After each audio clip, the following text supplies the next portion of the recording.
stage, they come from various forces and various facets of life, but they truly are very motivational. The kind of things that they have gone against and the kind of different fields that they come from and the stories that they have, we're absolutely delighted to share with you today. And to spearhead this entire conversation, please join me as we welcome onto the stage Deputy Editor of India Today. Put your hands together for Miss Prachi Butcher. Please give Prachi a big round of applause. Prachi will be moderating our entire session for today. Over to you. Thanks so much, Risha. So I'm sure you'll be hearing a lot about women. Now, of course, women in most parts of the world are still considered the weaker sex, and they really have to struggle to kind of make a mark, even though there have been a lot of changes, but we've still got a long way to go.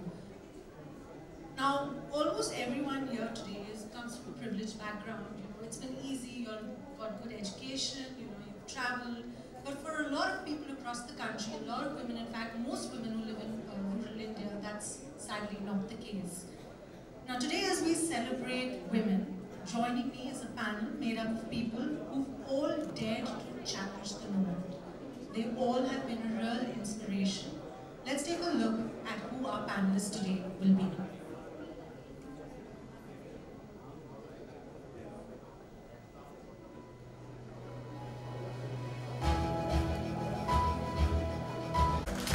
D. Rupa, IG Police. Dr. Chitra Rajgopal, DG DRGO.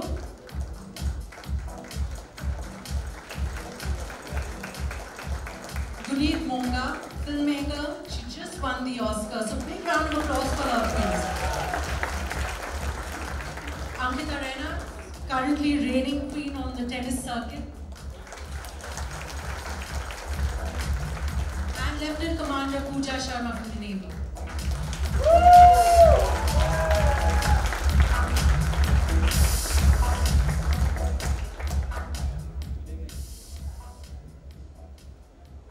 Okay, now everyone here will obviously want to know your stories. So I think I have to start with you first, Rupa. You are someone who has taken on the establishment not once, not twice, but many times. In fact, like we said earlier, you've actually been transferred 41 times across your 18 years in service. And you're best known for exposing the corruption in the prisons with the Shashikala expose from the AIADMK. So tell us a little bit about what it's like to be a woman top cop, because the moment you say top cop, people automatically assume that there'll be some macho man at the other end.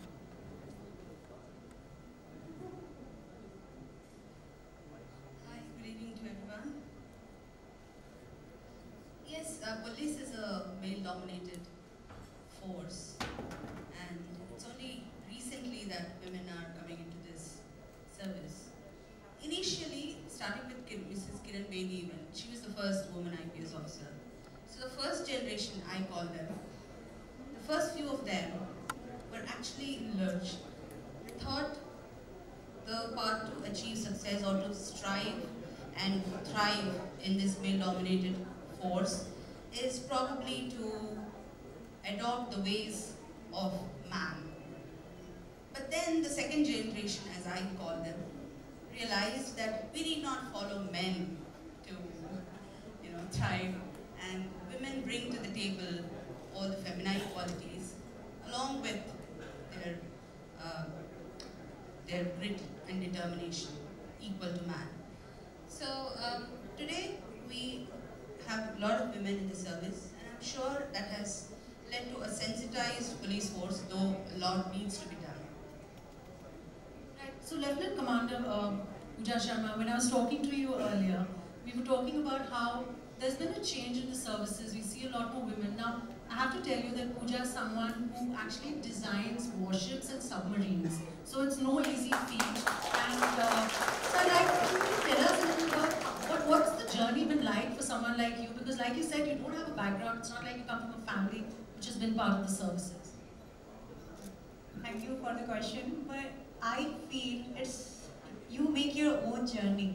So whenever you're growing up as a child, You dream something and then you work towards it. And you don't think that you're a male or female. You're just going towards it and you're just trying to achieve your dreams. So that time when I was a child, I was thinking just I want to, do something good in my life. So that's why I joined engineering. When Navy came and they saw my qualification that I am qualified enough, not because I'm a woman, they just saw my merit as I'm qualified enough to do that job. Then they asked me come to SSB. And after that, I think it's a wonderful journey. It's not common to see women doing what you're doing. In fact, how many women are there in the Navy? How many officers do you see? So if you see the ratio, it's very less. So if we have 50,000 plus male officer, we are only 350 and 400 plus. But I think there is a change. A change like when I joined Navy, there were only 2 women officers in our cadre. So now, if I see there are 10 women officers joining in the same batch, because these have limited number of seats for my cadre.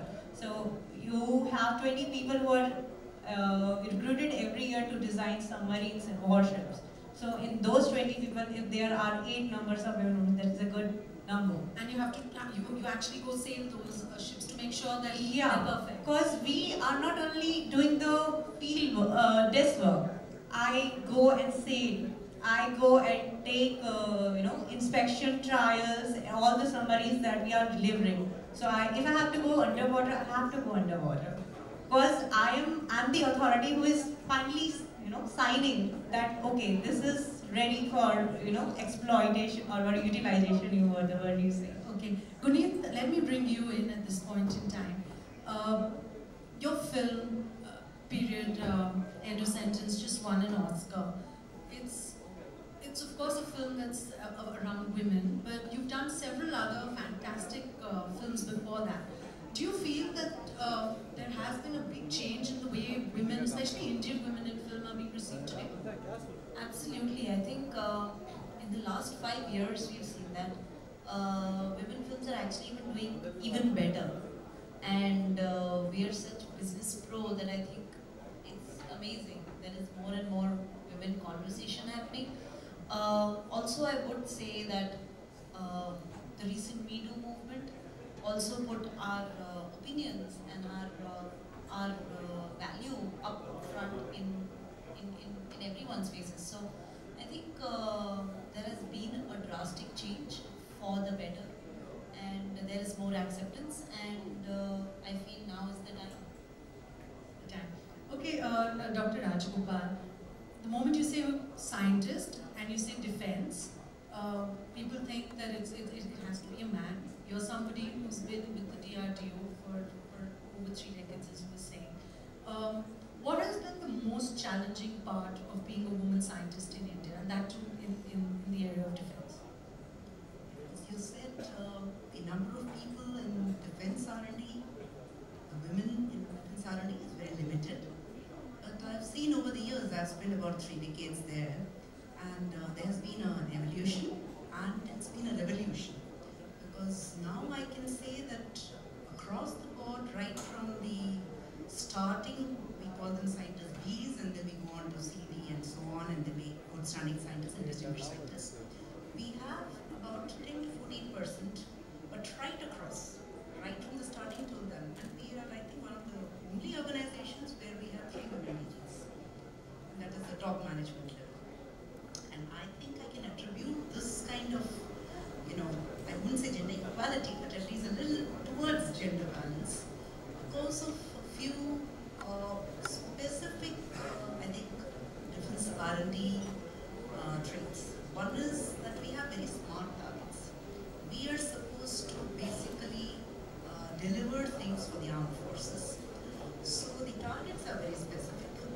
They are measurable, they are assignable, they are The things that relevant, women do well. and they are timed out.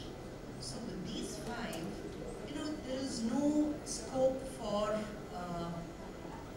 criteria which are not, they're objective criteria. With the result that I think women have been able to put forward their best foot and they have been able to come up to the top. The second thing is that, this requires innovation, creativity. And that's again something which I'm told women, they work with both hemispheres of the brain and they are, lateral thinking and all that they are good at. And I think the third thing is we work in very large teams and we work with multidisciplinary teams and you have to deal with all kind of situations. We work in all kind of environments. We work on all different platforms across the country and sometimes very difficult terrains. So I think women as a whole deal very good with this relationship-oriented team leadership in addition to professional competence. Ankita, you've been on the tennis circuit, you were saying since you were four, so that's I'm giving her age away, but she's been doing this for 22 years. But you said that something very interesting where you said that in a country like India, we're still not able to produce Olympic level people, especially when it comes to women in the sport, because there's just not enough support. Firstly, I would say that for me the biggest challenge was traveling alone. I started at the age of 4 and by the time I got to the age to play the tournaments and travel, we were short of funds and I initially being, since I was young I had to travel with my parents. But due to the shortage of funds, I had to travel alone. But then my parents and my coach, due to safety issues of a girl back then, I had to reduce the number of tournaments. But now I would say it has changed a lot, not only for sports person, but generally women can travel by themselves in India and around the globe. I think all of us know that. And I think the turning point in my tennis career would be in 2013 when I got the chance to meet our Honorable Prime Minister Shri Narendra Modi sir. He was the Chief Minister of Gujarat back then, and I think he was projected for the Lok Sabha elections position, and even with that kind of schedule I got a chance to meet him in 2013 October, and I could tell him the constraint that I had of, like you said, the support that I needed. I just became India #1 at that time, and I told him about my constraints, and within a month in November they came up with the Shakti Tirth Yojana that didn't only help me but so many other athletes from Gujarat with their level, and now we can see so many athletes performing and winning medals for India. Okay, I'm going to come back to you. Rather than saying who's going to let me, we should start saying who's going to stop me. I completely agree. I think that's something I think the entire panel, all of you just go to show that, that like you were saying earlier, that women are not less. In fact, in many areas, they're better. I'm going to come back to you and ask you, if you were DG Prisons. So can you share some interesting stories of your time there? Because I've heard that you were quite formidable and people were terrified when you came. Yeah, in 2017 July, I joined as DIG Prisons, and the Supreme Court had put behind bars the very powerful politician of Tamil Nadu who was once slated to be Chief Minister there, Ms. Shashikala, AIADMK General Secretary. So she was being given all the privileges, naturally for quid pro quo. So I gave a report exposing the corruption, and immediate reaction, which is the knee-jerk reaction of all governments, was to transfer me. And then there were some people who said, you have upset the government, they'll not just pay you, there's more to come beyond transfer, there are more punitive measures. And some said, Manargudi Mafia will not leave you, and all sorts of things. Some even said, oh, how can a woman take up such a measure? Somebody is behind her.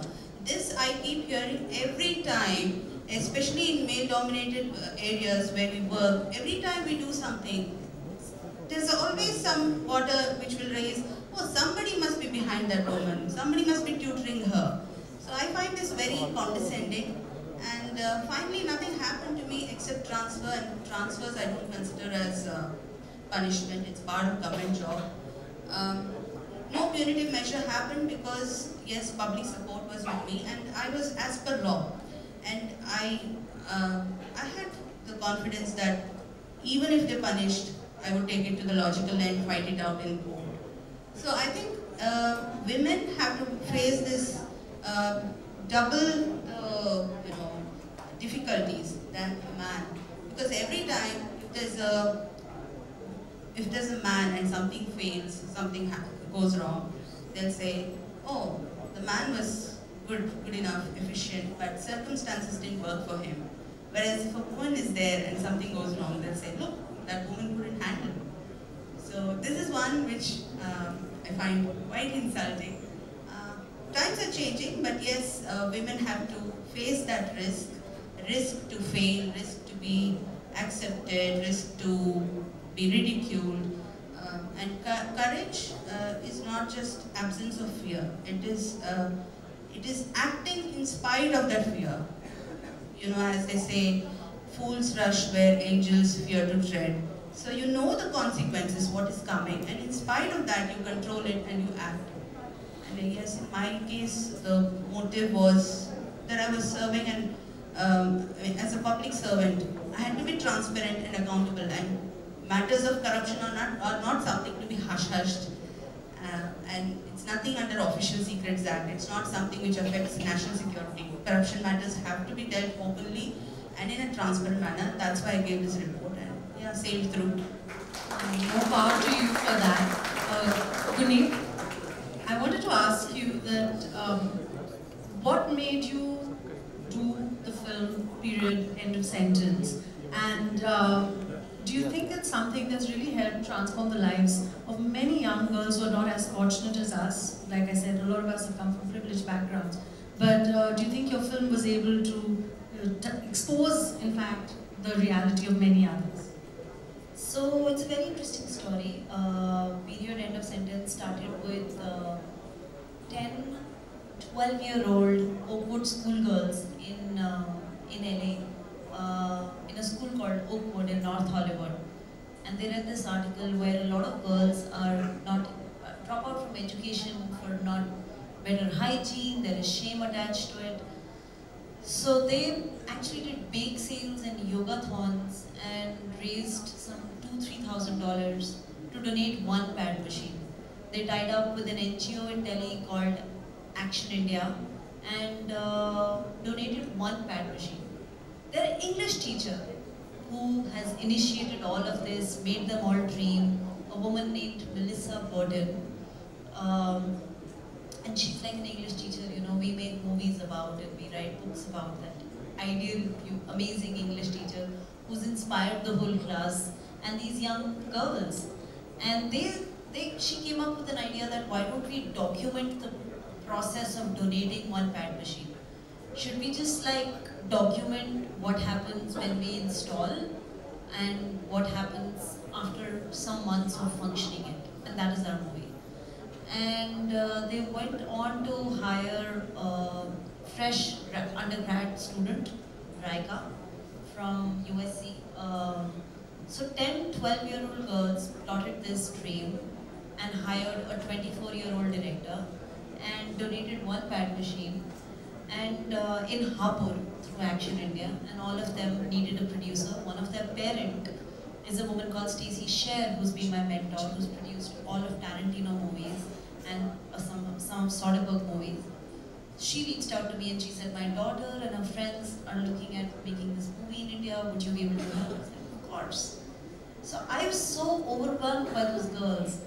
And when I did meet the girls of Hapur, the girls that they've documented, I was so overwhelmed meeting them. So in the process, when the pad machine was being put up, they used to lie to their husbands that we are going and making Huggies diapers, because they could not say that we are working on putting together pads.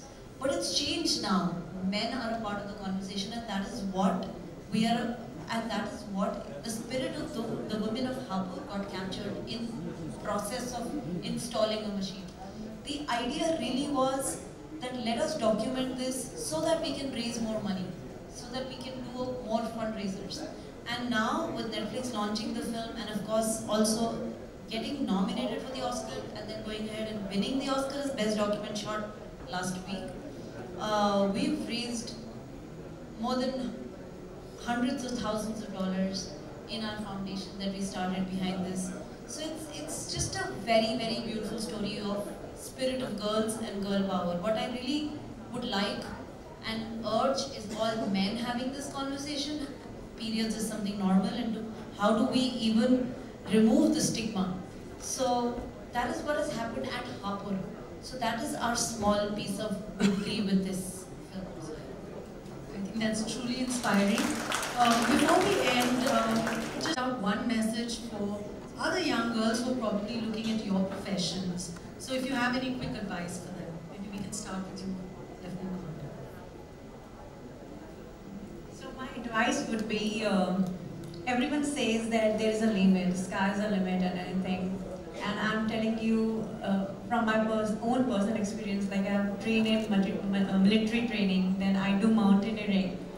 And every time I try to find my limit, I'm not able to find my limit. Every time I reach that point when I think I'm gonna die, there's something inside me that says, no, you're just fine. So I think when people say there is a limit, don't think there is a limit. Not mental, not physical. It's all in you. If you empower yourself, no one gonna stop you. So thank you so much. The message that I want to give everyone today, and especially women, would be to play some kind of sport, because I feel that sports teaches you life lessons. It teaches you to be independent, decision making, and so many skills. I feel everyone who joins tennis, I've seen that they come with the dream of playing a Grand Slam, which is great. You should definitely dream big. I always had a big dream to play for my nation and win medals for my nation. But I think what they miss out is to enjoy the process, because that's what you remember. And sports teaches you so many things that even if you don't succeed in this field and you choose another career, it definitely helps you with a lot of things. Thank you. So, you know, producing in India is seen as a business of rich people or film family. I'm a complete outsider. I come from a middle class family. I have worked my way up in the industry, and I have found new ways of finding money and telling stories. And I like Pooja said, and there is really no limit. One can do whatever you want to. I do want to share an anecdote. When I did produce Lunchbox, I was told, oh, this is a fluke. You've done it once, you won't be able to do it. So last week is an answer to that. So we're here to stay, and we're here to do more, and we need more. And I think now is the time where we all hold each other's hand and empower each other. And like I said, we're all goddesses, so no less. Thank you.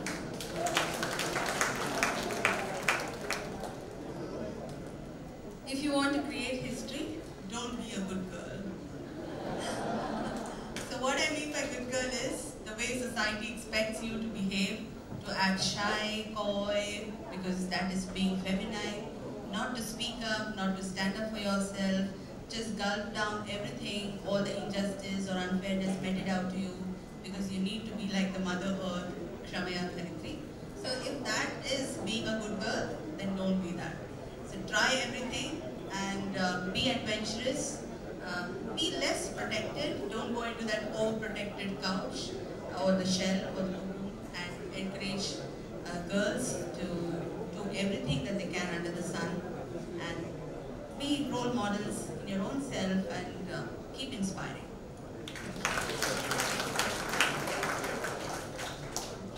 Women need to step up, believe in themselves, and leave a footprint on their organization and maybe their handprint on everything they do.